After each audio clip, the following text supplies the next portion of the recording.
Perezida Kagame yakiriye indahiro z'abayobozi baherutse gushyirwa muri guverinoma. Perezida Paul Kagame yakiriye indahiro z'abayobozi batatu baheruka guhabwa imirimo mishya muri guverinoma y'u Rwanda. Ni igikorwa cyabaye kuri wa 23 Ukuboza 2024. Abarahiye ni Neri Mukazayire wagizwe Minisitiri wa Siporo asimbuye Nyirishema Richard wari kuri uwo mwanya kuva muri Kanama 2024. Harimo kandi Rwego Ngarambe wagizwe umunyamabanga wa leta muri iyo Minisiteri ya Siporo, umwanya ushyizweho bwa mbere kuva iyi minisiteri yashingwa. Mu bo Perezida Kagame kandi yakiriye indahiro zabo harimo Godfrey Kabera wagizwe umunyamabanga wa leta ushinzwe imari ya leta muri Minisiteri y'Imari n'Igenamigambi. Uyu akaba asimbuye Richard Tusabe. Ubwo yakiraga indahiro z'abayobozi, Perezida Kagame yasabye abayobozi bashya kurahira kwabo ko bitaba imvugo gusa.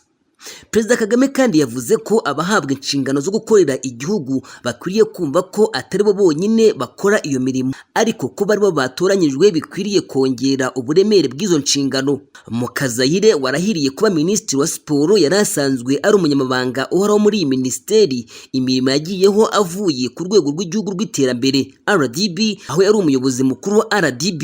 Umwanya Neri Mukazayire yari arimo kuva muri Nzeri 2024 wahawe Uwayezu François Regis waherukaga gutandukana na Simba yo muri Tanzania ayibereye umuyobozi mukuru. Mukazayire asanzwe ari umuhanga mu by'ubukungu, yanayoboye ikigo gishinzwe kumenyekanisha ubukerarugendo bushingiye ku nama Rwanda Convention Bureau.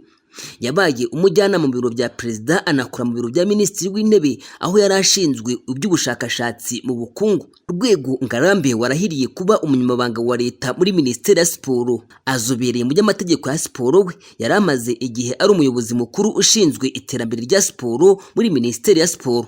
Rwego yanabaye umuyobozi wungirije w'akanama gashinzwe amategeko mu ishyirahamwe ry'umukino wa basketball mu Rwanda kuva 2023.